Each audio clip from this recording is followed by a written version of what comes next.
are a protector of the realm. Now I find myself in an impossible position. All hail King Aegon! The enemy usurped my throne. We're going to King's Landing. Olivia, you're getting my first big question of the bunch here. Yeah. I'm curious, given everything that goes down in season 2, do you think Alicent regrets pushing for Aegon to be king? Or does she... Yeah, no, okay, massively. I'll take it. Massively. I think that's the whole sort of conundrum that she has throughout season 2. Has she made a mistake? And I think the answer becomes very, very clear. I can feel that so far, having only watched 2 episodes. I think it's pretty instantaneous, but she's trying to repress that thought and feeling down. Very stressed out for her. I know, same. Of all the main characters she's surrounded by, at this point in the story, who do you think she trusts the most? Kristen, at this point, from what you've seen. Yeah, Kristen. Perhaps 1 and 2, yeah. Yeah. For what it's worth, I feel like there's no right answer to that question. I know, because everyone's a bunch of snakes. Yeah, you said it, not me, so I'm glad you dropped the F-bomb. Matt, a question about Aemond for you, because it always feels like Aemond and Daemon are operating in a similar way, but on opposite sides of the battle. So is there anything about Aemond that Daemon actually admires, even though it makes him a bigger threat? Probably, yeah. I mean, I've never really considered that. That's a very good question. I've never really considered it. You know, I think Daemon sort of likes the challenge of anyone that will, you know, bring it to the table and act sort of deeply, violently of their own volition. But I think he's sort of driven by a vengeance to protect his end and a deep sense of revenge for what happened to Jacaerys. So I just think he wants to nick his other eye. I mean, fair enough. So who do you think he thinks at this point is the number one threat to him and his ambitions? Aemond, I would say, yeah. He's got the biggest dragon, and I don't know, but I mean, it's, I just think he wants all-out war anyway. Do you know what I mean? I think he's just an agent of chaos, Daemon. He wants to get into the blood and the guts and the war of it, I think. So many twisted thought processes in this story. Yeah. In the first couple of episodes of the new season, we see him have to choose between Alicent and his king a couple of times. What is it about his own personal goals that you think makes him side with one or the other at any given moment? I mean, it's not, you know, I guess to some extent we're just following what's written, and so in that way it's like we don't have so much of a choice as to who we're siding with as the actors, because, you know, it's being decided for us. But I guess for him that the difficulty is always managing his feelings for Alicent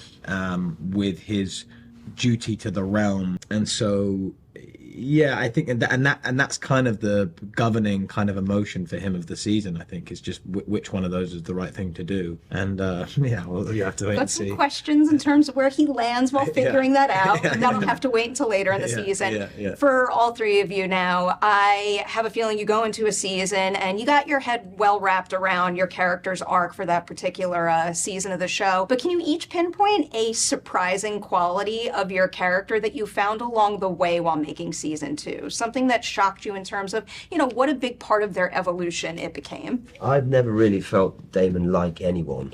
And I don't know, here's the issue. I don't know if it's because I really like the actor or if I like the character. Yeah. But I don't know if I've ever, apart from his brother and his wife, he doesn't really like anyone. And his kids sort of, even them, is a bit like, no. But so Simon Strong, I think there's something about him that he, without giving too much away, there's something about him, but maybe it's just because I love Simon Russell Beale, so yeah, but that was surprising to me. Makes sense from the character perspective and from yours, I understand. Yeah, sort of art meeting life. Yeah. I think liberation for Alicent, I think sexual liberation, and I think also liberation within the confines of the castle and outside of the castle, possibly, I don't know. I don't envy you all having to keep secrets right now. Yeah, it's true. No, it's tough actually. Yeah, I think similarly to Matt, you know, Gwaine Hightower, Alicent's brother appears later on in the show, and without giving anything away, I think that, again, it's like, I don't know whether it's the person or the character that I like, but I had a lovely time working with Freddie Fox, who played Gwen Hightower. He was a welcome addition. And also, I think, like Olivia, the sort of liberation of Cole and sort of the meaning of that, how much that relationship with Alicent sort of ends up meaning to him as the season progresses. I think it ends up becoming, I think it starts as one thing and very much ends as a different one. Well, ends with a no pressure fun question, because Father's Day is right around the corner. Can you rank the dads of House of the Dragon from best to worst? Well, you're the worst.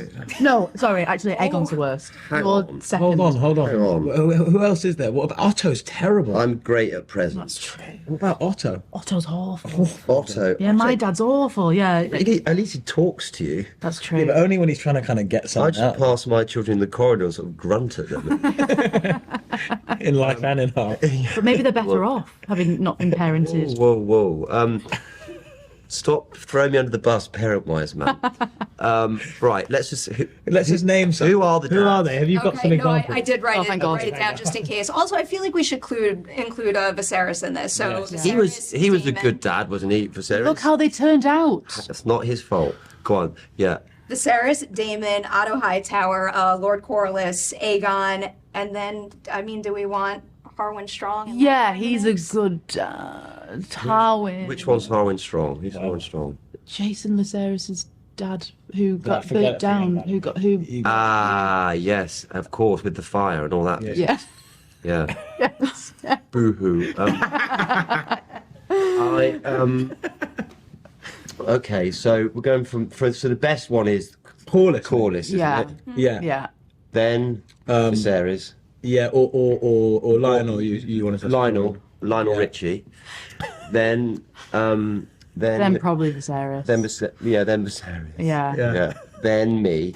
No, Yeah, then me. Then Otto, then Aegon. no, put Matt at the end. No, I actually think No, Damon. I'd rather have Damon. I'd rather have Damon than Than Egon. Otto? Yeah, or than Egon's all right, isn't he? No, because he's such a bad example. He wants he's his son to awful. be in the room, and he asked the what's his face to take him on a piggyback ride. That's more than I've ever done for my kids. Jefferson. Maybe I am bottom actually. Jefferson, that's it. Well, I bumped into him in Brighton. I've got to tell you about that. Yeah. Did you? Yeah. How was that? Yeah. Great. Is he on live there now. Yeah. Does he? Right. Anyway, I'll tell you about that in a minute. He's a on a Tinder date? Yeah. I feel like that was like a somewhat Yeah. And reasonable on that list there. bombshell, shut up. Right. Yeah. So In conclusion, you're at the bottom or you're not? yeah. No. Oh, yeah. No. I think you're third yeah, at the bottom. Third. And then we said Otto, and then Aegon's the worst, is he? Yeah. I All think right, so. I'll take that. My uncle is a challenge I welcome. If he dares face me. Ewan, I'm going to start with you because I'm curious your take on this.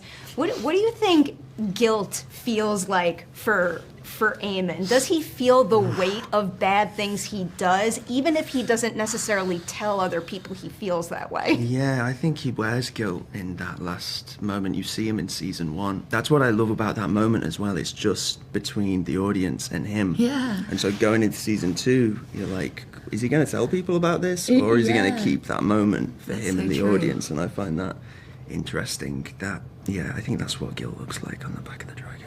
I have another question about something he might just keep to himself. I mean, he does keep it to himself. The Greens clearly aren't happy that he wound up killing Luke, and he didn't intend for it to happen. I think that's pretty clear as well. Why do you think he doesn't tell anybody he didn't mean it? I think it's that idea that he has of this facade that he's kind of cultivated since he was a kid, since he was hurt really badly. He doesn't want to be hurt as bad as that ever again. And so he kind of inhabited this very villainous kind of, exterior that kind of protects that.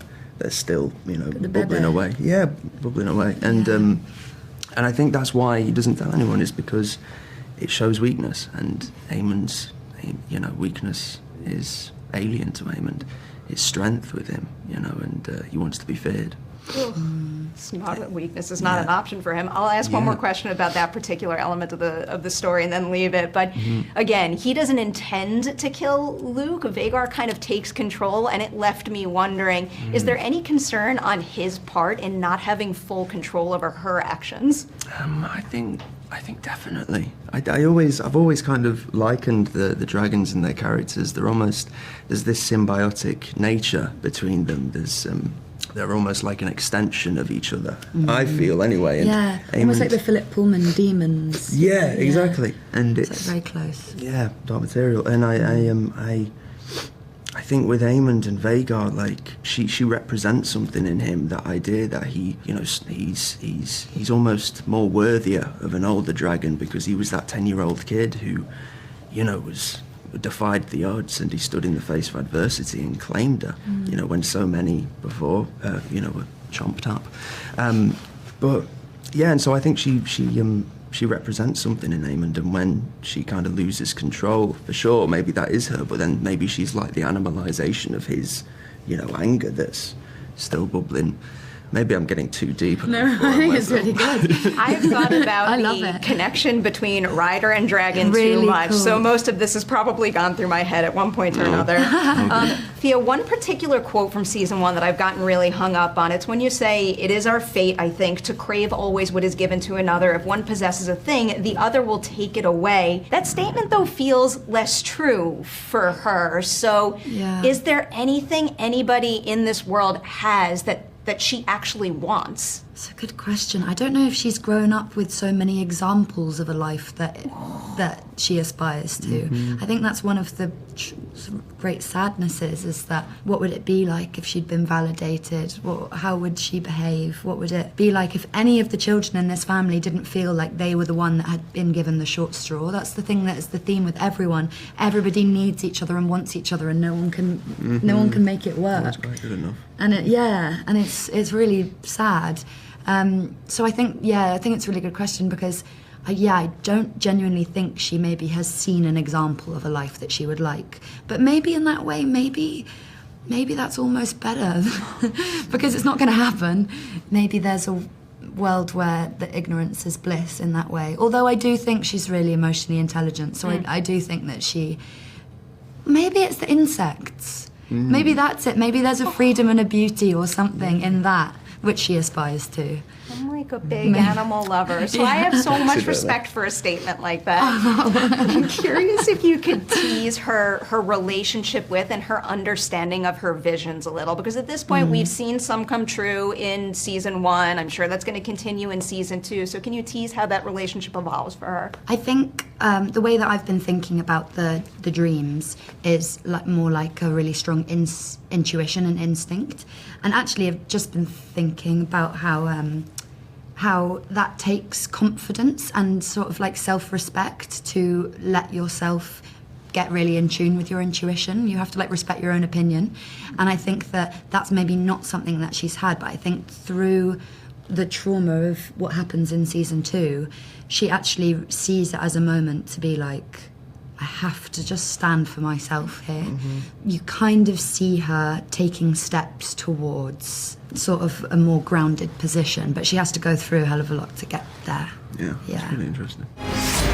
But you must accept that the path to victory now is one of violence. Good.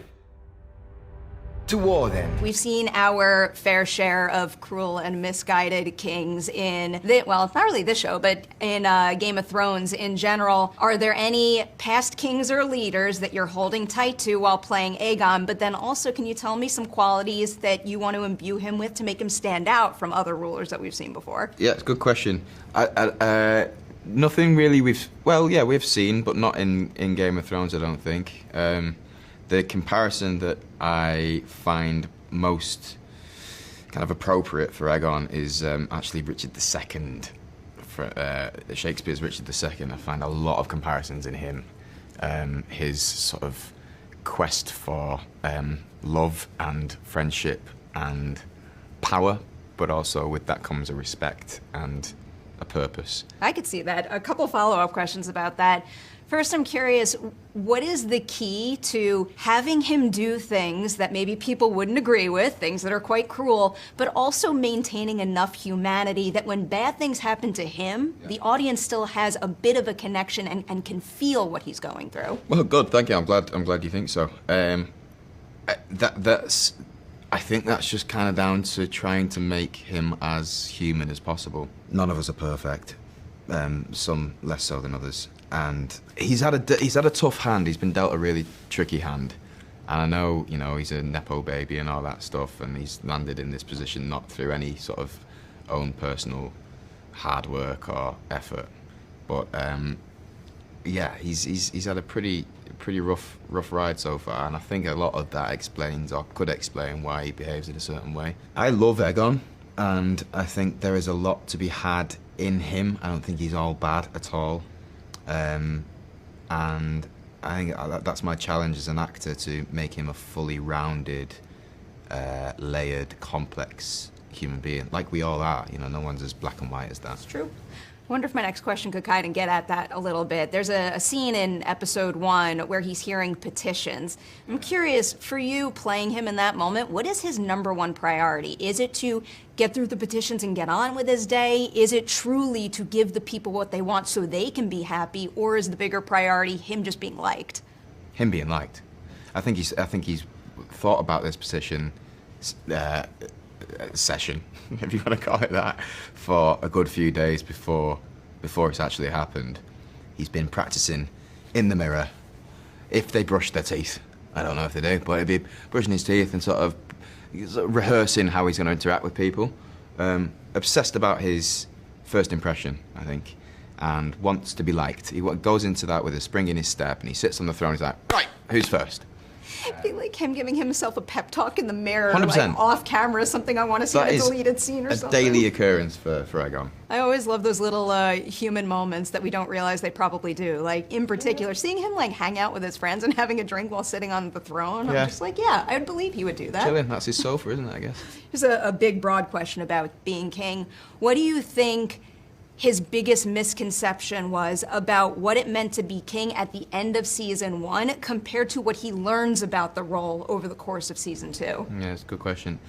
Misconception, probably he has to fill his father's shoes, and that he's going to be completely rejected by everybody of King's Landing, the small folk of King's Landing, but Westeros in general, because of this whole confusion to the build-up to the coronation. Is it Rhaenyra? Is it me? What, you know, probably they had to fill Viserys' shoes, but he's not Viserys, and I think that's what he then finds out later down the line as a second part of your question. I think he realises he's not, so he's not going to try to be. For what it's worth, I'm already seeing and feeling that quite a bit in the first 2 episodes. Good. Yeah, very effective. Thanks. Does he think the small council has any value whatsoever? And if not, what does he think, or who does he think has the most value in terms of someone advising the king? He understands the procedure of the small council. There are certain few names in that room that he would take more heed of than others. Otto Hightower being one of them. I think he sits with the most power in that room. Even though Aegon has the crown on his head, Otto is the one with the power. And I think Aegon starts to resent that. He also sees them as chess pieces on a board. So there's a contradiction there too. So I don't know. Yeah. Playing that chess game quite harshly right now.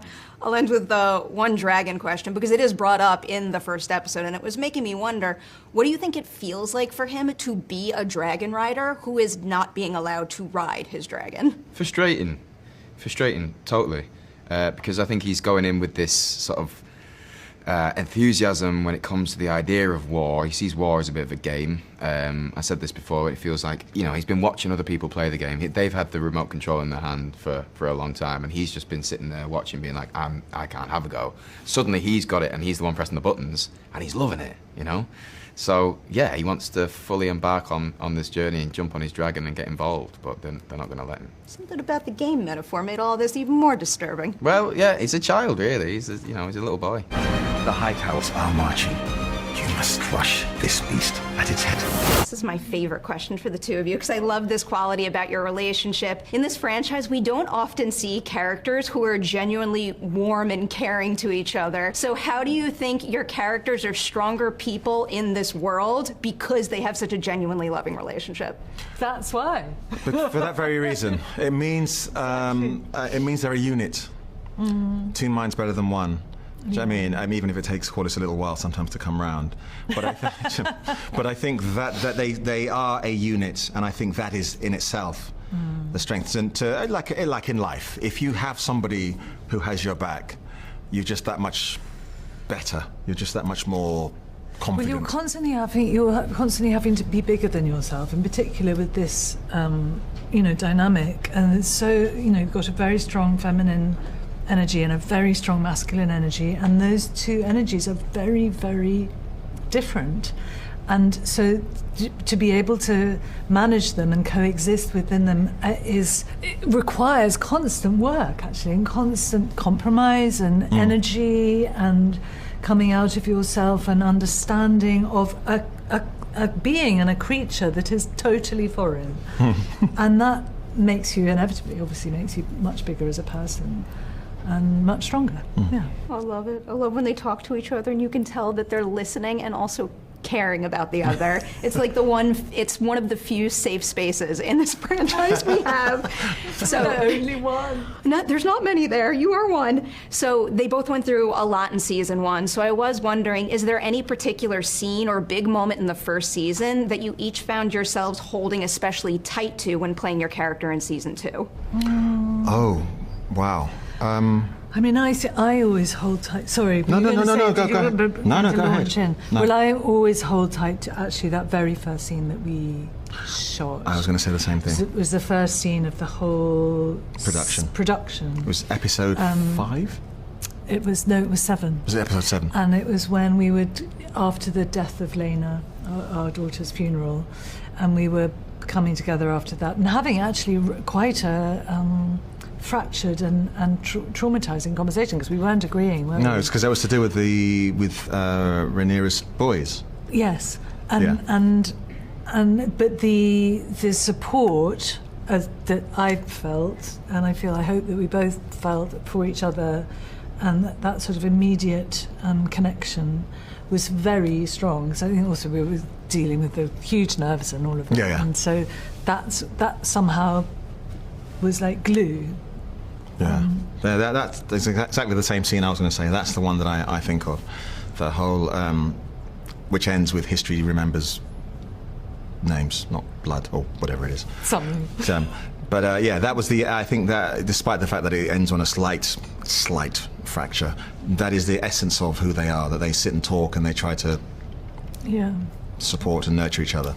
So that would be the scene, I think. I could definitely feel that reverberating throughout the show, leaning into their evolution here even more. I'm curious, for each of you, what do you think is the biggest difference between how they would define being a good leader in season 1 compared to how they define it in season 2?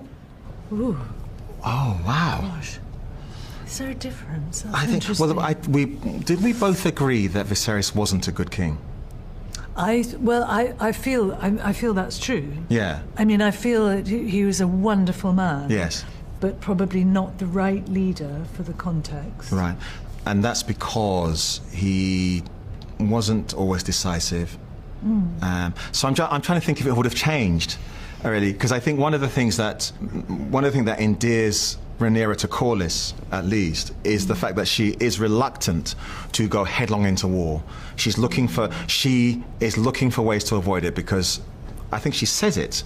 If I'm going to, well, she doesn't say it, she thinks this. If I'm going to send people to war, send people to their deaths, it better be for a good cause. That's a big responsibility. And I think having been in war, having been in battles, I think he appreciates that a lot. I'm not sure if I don't actually know if his attitude to leadership has changed that much. I don't know about you. Yeah, I don't think it's necessarily changed. I think it's fundamentally similar, but it's just ratcheted up because the context has become, we're that close to it. And it seems to me like that Rhaenys, the action that she took, or inaction, the decision not to act when she had the opportunity to destroy the entire green side in episode 9 last season, was this most magnificent example of truly great leadership, great feminine leadership. Feminine not assigned to gender, but a leadership that is whose principal energy is love and is compassion, and that to me is the most important thing that we all know the world needs, let alone Westeros, is a leader who can hold equally power in one hand and love in the other. Do you accept me as your queen and ruler?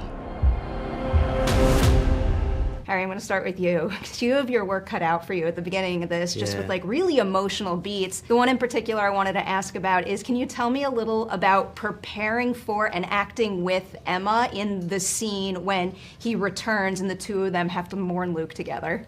Well, I've never had a scene of that level before, so I didn't really know where to start. It's quite sad, really. We have these tents on set that are quite private to us, and I literally just closed up the zip. I listened to some music. I have this thing called a Jace journal, which is literally like this book that I bought from Amazon with a dragon on the front that I write in Jace's point of view for like every moment. Shouldn't have told me that. And yeah, I was writing in the Jace journal, listening to music, and just naturally I started to feel like I was Jace. And I have a little sister that would have been the same age as Luke. So everything just sort of weirdly connected, and obviously you're filming that scene for a long time, so you have to be sad for a long time. So in lunch breaks and stuff, you kind of find ways to get out of that moment and then to slowly come back. But it was quite challenging, but weirdly it all connected, and hopefully it looks all right on screen. It's a beautiful moment. You should be very proud of that. Got another heavy question for you, because obviously he's encountered death over the course of his life, but losing a brother who's kind of his best friend and also so close in age, I have to imagine, brings him closer to his own mortality than ever. So how is that going to impact how he operates as war is brewing? I think he's going to become much more rational. Jace somewhat thought before his actions last time, but now I think all he's thinking about is just revenge. And it's his, like you said, it's his little brother. It isn't. Luke was probably the last person he thought he was going to lose in this sort of debate. So, and it was just come as such a shock. And it was Jace's idea, right? Jace said, "Send us." So he's going to feel a lot of responsibility for what has just happened. I just feel like he's going to be very angry and just emotional in general. It's just a whole bundle of emotions that shouldn't really be together that will end up with him making a lot of rational, fast and not very good decisions. My heart for him. Watching that scene from season 1 too, it never gets any easier. It's incredible, and I've rewatched the season too many times. Bethany, for you now, with Bella, she's had a lot of primary guardians over the course of her life. So I'm curious, for you playing her, which one of the bunch do you think has influenced the person she is in season 2 the most? I think for me, it's Rhaenys. I think it's the person that she spent most of her time with in her formative years. She kind of went to ward for Rhaenys when Laena passed away, and she stayed there until we met her at the time jump in season 1. So I think in my own life, like 11 to sort of 16, they're like your formative years, and I think that's when she spent most of her time with Rhaenys. And I think she looks to her for kind of guidance on how to be and how to interact and what to do in these situations. She sees her as such an icon. But in terms of her immediate parental figures, they haven't been there, so that's really sad. I feel like that's the best possible answer for her sake. Yeah. Curious for both of you now, with Daemon being a guardian, also because we don't really get all that many, I guess, private moments between your characters and him. So how do they feel about him? Do they trust him as a leader of the Blacks? I don't think Baylor does. No, I don't. Weirdly, I think Jace does. I feel like he kind of admires Daemon in a way, especially as Jace has not really had a predominant father figure really in the whole of his life. He's always been very unsure. I feel like he respects Daemon for the way he works and not taking any rubbish from anybody, as we saw in season 1 when he brutally chopped that guy's head off. But I think I think he does. I think he does admire him. He looks up to him, and he's a dangerous person to look up to, but I feel like I always sometimes describe Jace as a wannabe Daemon, and I do think he is. I mean, I could kind of see that. Yeah, exactly. Bethany, did you say this she is a trusts... terrible path. Bella trusts No, him? I think she doesn't trust him. I think she doesn't trust him. I think she looks to Rhaenyra for guidance out of the two of them. All Baela really knows of him is him disappearing when things get tough, and she can't really understand that. So I think she trusts Rhaenyra a lot more than she trusts Not paying Daemon. attention to her. There's just like one mere seconds worth of a scene where they walk past each other and he doesn't And he doesn't even acknowledge turn around. And I think that speaks volumes to what their relationship is. It's so true, so true. I have a dragon question for both of you. When being an actor, playing a scene when you're riding a dragon, I want you to give me one dragon riding do and one dragon riding do not. Ooh. Do practice the commands over and over and over so you pronounce them correctly. Yeah. Don't lie in your fitting and say it's comfy when it isn't. Oh, no. And then spend 3 weeks in pain because you're wearing tight I have to put you on the spot. What's the dragon riding command that you had the toughest time wrapping your head around? What was the hardest one? You know what actually was the hardest? Saying Moon Dancer in High Valyrian, which is Hur Lios, which is like, you don't think that's going to be the name, and every time on the dragon I couldn't get the rolling R. I was like, oh my god, I'm saying it wrong. But yeah, it came out eventually.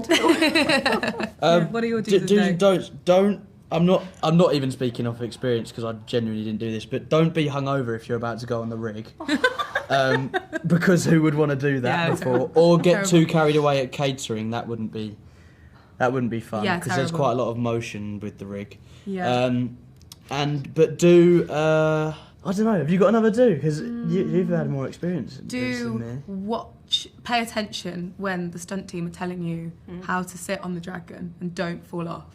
Which did almost happen to me. For context, it's like a massive book and bronco, and you're just like very wide. And it's really hard to stay on. And they kind of like float you into the air, and you have to like cling on for dear life. So yeah, very, very fun. I did not think they would be so eager to die. When you're playing a character who is so manipulative and has to spark doubt in the viewers, do you have to come up with an anchor of sorts with him? Something where no matter what he's scheming, it's all based in some sort of consistency? Yeah, I think so. I think it's genuinely wanting what's best for the other person is quite a good, that's a good way of going, this will really actually genuinely believe that this will benefit them, I think. Benefit them and not himself. Yeah, that's what I tried to do. Is sort of just pretend to be try and be their best friend. Oh, that's so interesting. I'm gonna bump this question up. I was gonna save it to the end, but what do you think he ultimately wants? If all of his plans worked out and he got to the end game that he wanted, what might that look like for him? I think he wants to make an impact. I think he wants to make a change. All his life he just was completely underestimated and nobody thought he could do anything. I think he wants to make an impact. I don't think he's about his ego or his name. I don't think he even needs people to know. I think he wants to do it for himself. It's not about carving his name on the tree. He'd like to just cut the tree down. Do you think he knows the definition of the impact he even wants to have? Bigger the better, maybe. Oh, okay. Yeah. That's fair. I'll believe that. Given I've already brought up that he sparks doubt in viewers, I'm curious about your answer to this question. Of all the main players in the show, who do you think he trusts the most, and who do you think he trusts the least?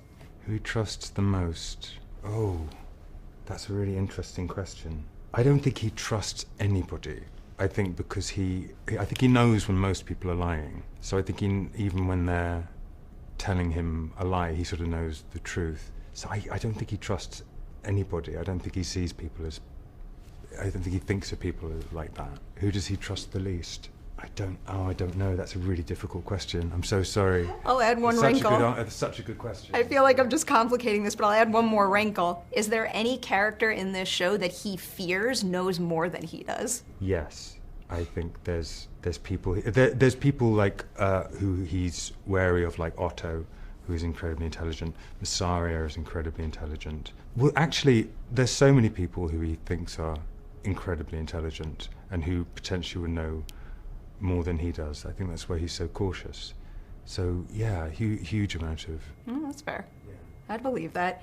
Curious a little bit about his tactics now, especially as we're basically jumping into full-blown war. And he's one of few main characters we have that don't fight with dragons and swords. He's using his intellect and his secrets. So how do those tactics have to evolve when it's not just manipulating things on the level that was happening in season 1, but he's doing so in the midst of full-blown war in season 2? Well, that's what I really like, is you actually see him having to work harder this season and failing. And you see him trying to achieve something, and then the board moves, the players change, and his plan that he had goes out the window, and you see him having to pivot and adapt. Sometimes he's successful, and sometimes he's not. So you really see him having to work this season, which was really interesting to play. How does he deal with a failure? Because I imagine he's not someone who lashes out when something doesn't go his way. Well, no, he has to move on. It's and quickly, because that's the pace of the show. Is sort of everything is gaining momentum, and he has to be in a position of safety. What about his limits? Is there, in pursuit of what he wants, is there any line he won't cross? No. Makes him even scarier. I have a big scene partner question for you now, because this ensemble is absolutely exceptional. You share a number of powerful moments with a whole bunch of people in it. Can you recall a time while making season 2 when a scene partner was just the person you needed and helped you access something in your own character that you wouldn't have been able to without them? I mean, all of them really. It's a brilliant cast. Olivia is just a brilliant actor and person, and is always there, is always present, is always really engaging, exciting. And Tom and Ewan are just such impressive people, such impressive artists to watch work, and you can't help but up your game really when you're watching them work. And Fabs as well is just brilliant. I'm doing that annoying thing where you're just listening. Oh, we all get, but it is such a wonderful group of actors to get to work with.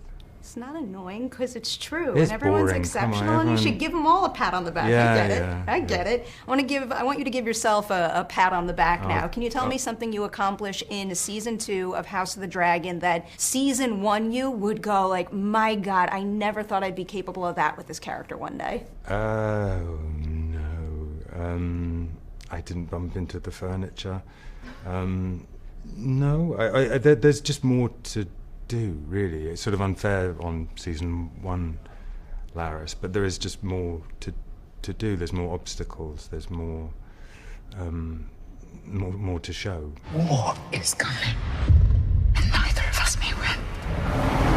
So my first question for you is about the opening title sequence. I'm curious what inspired such a drastic stylistic change, and is that something you're going to plan to do with each new season? We're taking a season at a time, I think, but I think coming out of season 1, which was so much about the ancestral history of this period in the Targaryen family, felt like all those bloodlines had been set and solidified after that. So I think in looking at it and how do we evolve this sequence from here, it didn't seem like we had much place to go, because everybody that was essentially going to be born into this timeline was born, and we understood that. Season 1 was much more about bloodlines and marriages and things like that. Season 2 is about this living history that we're watching, and it felt like the best way to dramatize that was in the way that many people in medieval times recorded history, which was with tapestry. We sent it out to sort of see if we could come up with a concept that we liked.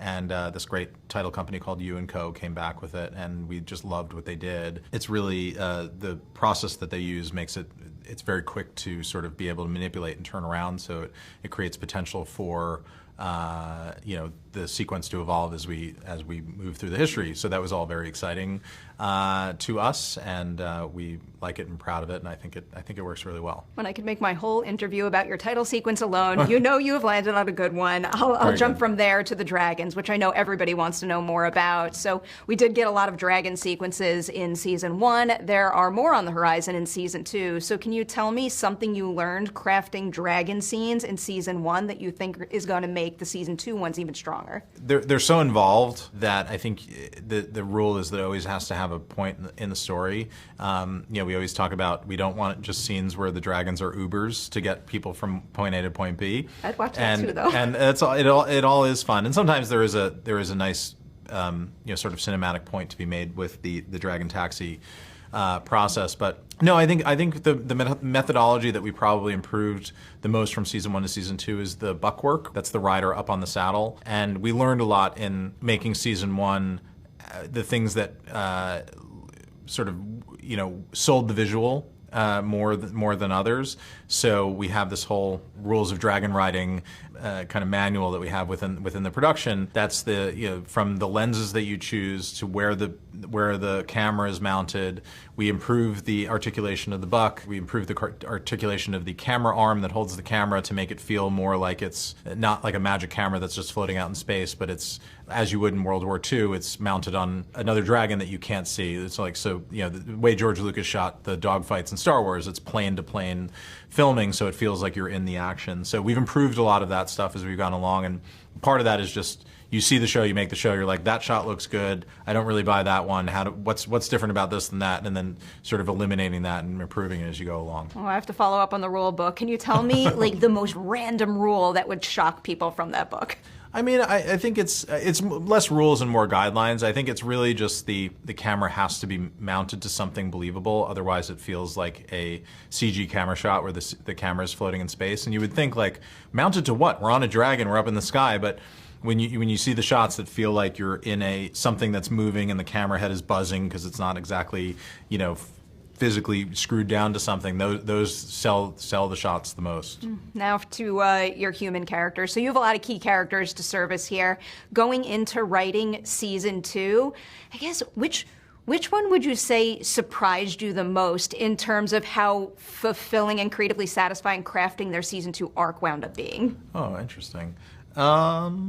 It's certainly one of the newer characters. I think the character that we just didn't spend a lot of time with in the first season, and it was so rewarding to write stories for Aegon and Aemond and Helena and Jace and Bela and Rhaena.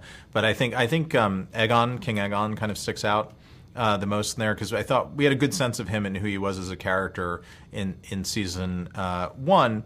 But then the crafting of season 2, we got to tell the story of this, dilettante king who kind of gets put into a position that he's not quite prepared or trained or ready for because his father failed him. And then seeing him try to step into these giant boots that Viserys left behind for him with all this expectation sitting on his shoulders, and seeing the incredibly human pathos that he brings to it. And this is not Joffrey 2.0. It's a much different, much more complex and nuanced character.